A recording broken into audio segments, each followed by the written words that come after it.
Hello, I'm Paul Wood, anxiety hypnotherapist. Now, I'm going to tell you in the next 2 minutes the number one reason why you will never cure your anxiety. Now, in all jest, it's not meant to make you feel bad. It's not meant to make you feel down. It's really meant to enlighten you, because it's quite frustrating. Every single day I help people in my clinic to recover permanently from anxiety. But one of the biggest frustrations I have is this. Often I say to people, so I say, someone may come and see me today that's had anxiety for 10 years, chronic high anxiety that's destroyed their relationships, stopped them earning money in their life, hurt their emotional well-being, knocked their confidence, knocked their self-esteem. It's had a devastating impact on every single area of their life. And I'll say to them, what are you currently doing to resolve it? And they'll say nothing. They'll say absolutely nothing. Now, before, years and years ago, I used to find it confusing, but now I know exactly why that is. I used to think that it was because people just didn't know what to do. That's not really true. People could find out what to do. But why don't people find out what to do?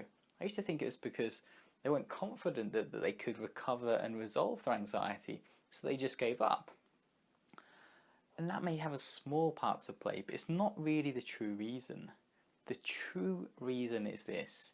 If you've had anxiety for over 3 months, and it's been chronic, it's been something that's affecting your life in a huge way, what will happen to you is this. Your mind, after that period of time, will begin to normalize your anxiety.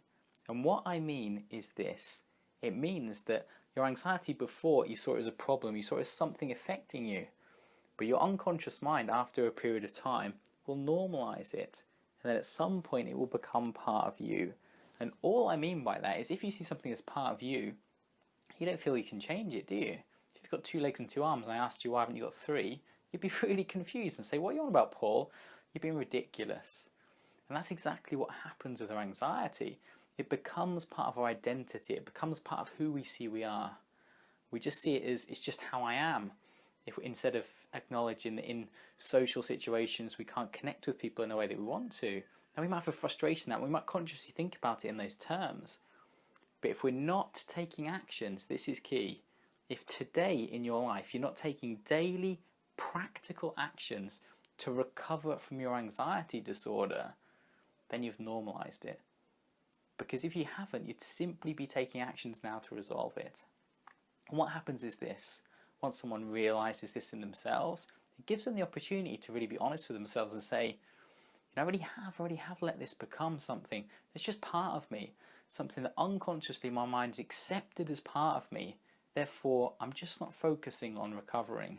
The moment someone has accepted that, your mind will begin to search, which is probably what you're doing now. Search and look for ways to find yourself that you can help yourself to recover.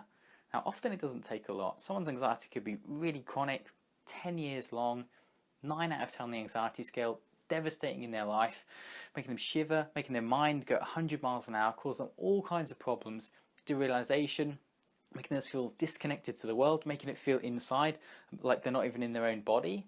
They can have huge symptomatic problems, but to go from that stage to a point where they feel relatively comfortable is not as big a leap as you think it is. The most important step to take is that, to really realize in yourself the reason why you haven't recovered yet.